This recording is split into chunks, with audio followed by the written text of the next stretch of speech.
Avec la qualification du PSG en tant que deuxième, le tirage au sort va être quelque chose de très important à regarder. Salut à tous les gars, c'est Adial. Aujourd'hui, on se retrouve pour une nouvelle vidéo. On va aborder un petit peu le sujet du coup après qualif du PSG. On a débriefé le match. On va faire une vidéo aussi pour revenir sur le petit épisode en fin de match et revenir sur certaines déclarations.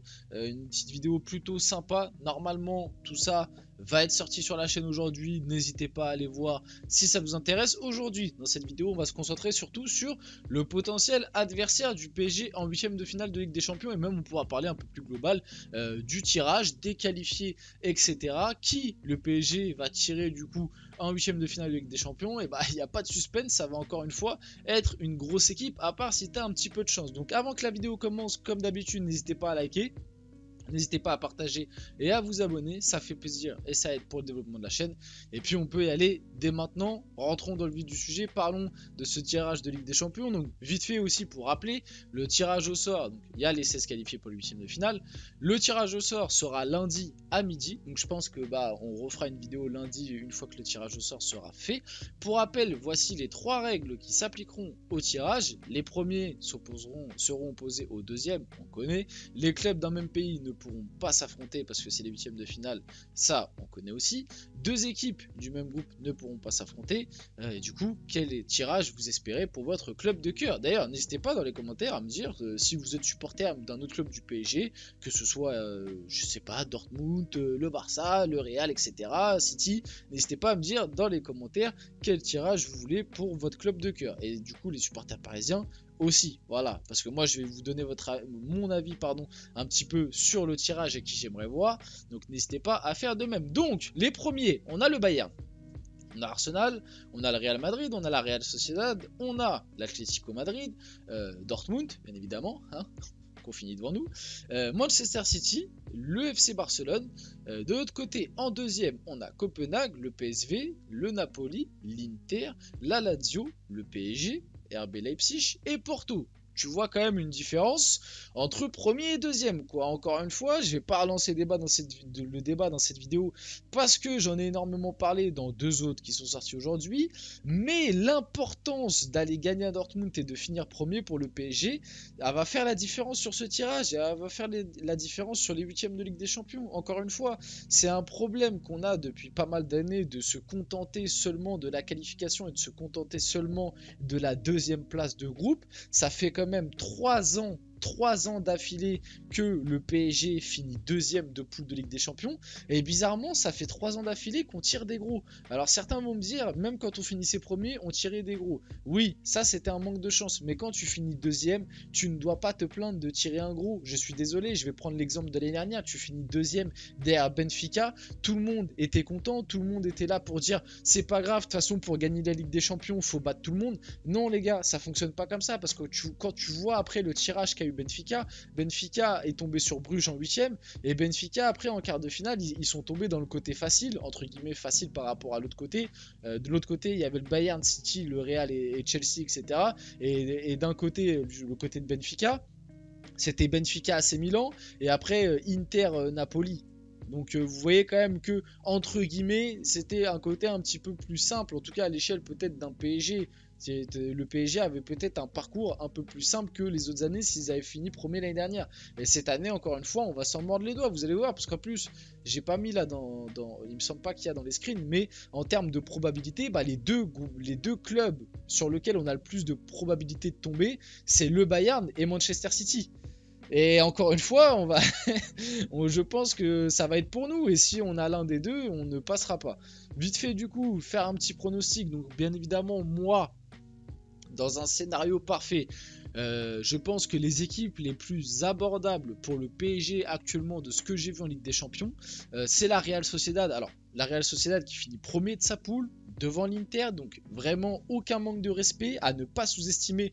Peut-être que si on tombe la Real Sociedad, ils nous sortiront, mais là quand même ça voudra dire qu'il y aura de gros soucis du côté du PSG. Je sous-estime pas la Real Sociedad, attention, mais normalement si le projet parisien est soi-disant aussi cohérent qu'on veut nous le faire croire, et quand même en termes de standing et de joueurs, normalement le PSG doit battre la Real Sociedad et passer.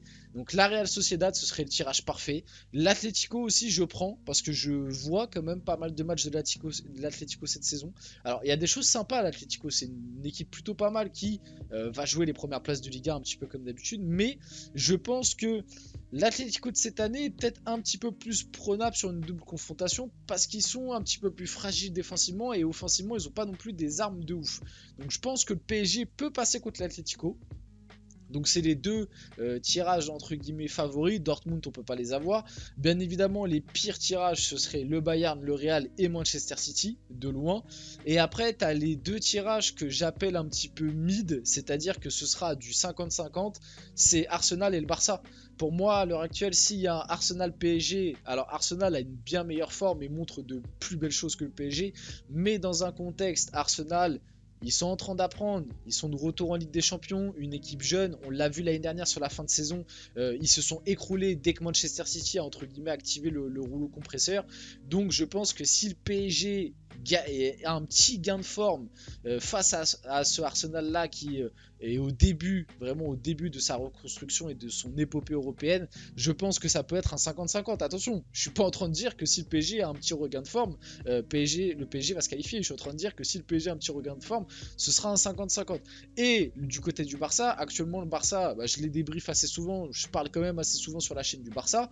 Vous savez mon avis, actuellement en termes de jeu proposé par Xavi, etc., c'est quand même assez compliqué. Malgré tout, pour moi, l'effectif du Barça reste à la même échelle, voire même peut-être supérieur à celui du PSG sur pas mal d'aspects. Et le Barça, ça reste le Barça. On sait que Barça PSG en Ligue des Champions, c'est une sacrée histoire. Donc pour moi, ce serait un petit 50-50. Voilà, vous avez mon avis un petit peu sur les potentiels tirages du PSG. Donc en favori, ce serait Sociedad et l'Atlético, même si ça va quand même être compliqué. C'est les huitièmes, hein. On connaît le PSG en huitième. De toute façon, on passe très rarement, ce qui est quand même assez grave.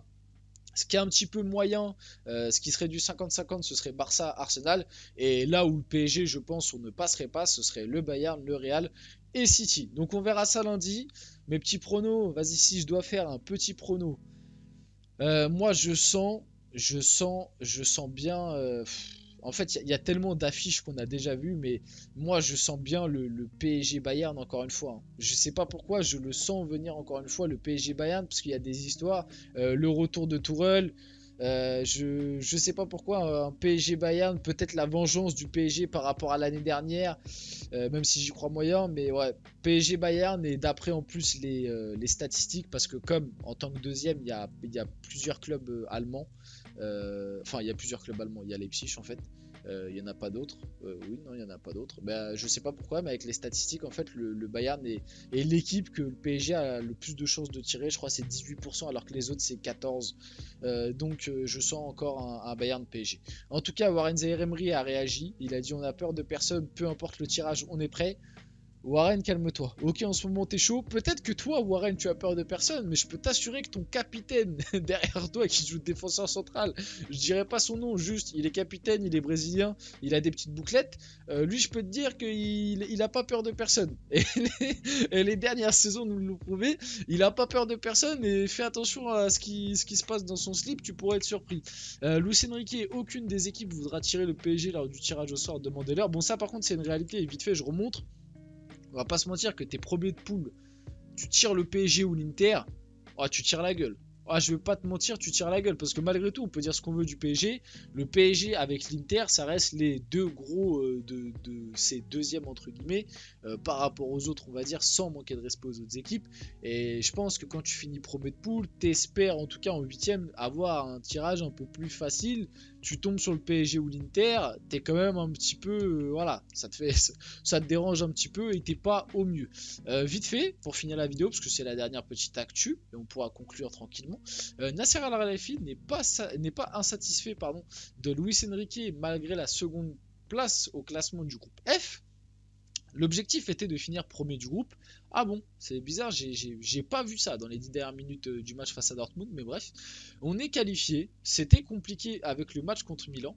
Le match à l'extérieur à Newcastle, c'est là où on a perdu la première place. Même aujourd'hui, on méritait de gagner ce match. On a fait un grand match, je pense, ouais, bon. à relativiser hein, le grand match. On avait beaucoup d'opportunités de marquer, mais on n'a pas marqué. Ça, c'est une réalité, on a énormément loupé. On est satisfait. Luis Enrique, on est content de lui, de son travail sur le style de jeu. Ce qu'on veut et ce qu'on aime offensivement, enfin, c'est ce qu'on veut, pardon, et c'est ce qu'on aime offensivement. On va continuer. Le coach est vraiment très motivé pour faire la même chose. On a signé avec lui pour un jeu offensif. On a beaucoup d'occasions, mais c'est le foot. Voilà, on va finir la vidéo là-dessus. Vite fait, je vais vous remettre sur les images des premiers et deuxièmes. N'hésitez pas dans les commentaires à me dire qui vous voyez pour le PSG, qui vous aimeriez, qui vous voyez aussi pour les autres équipes. À liker, à commenter, à partager et à vous abonner, tout simplement. C'était Asial et on se retrouve très rapidement pour une prochaine vidéo.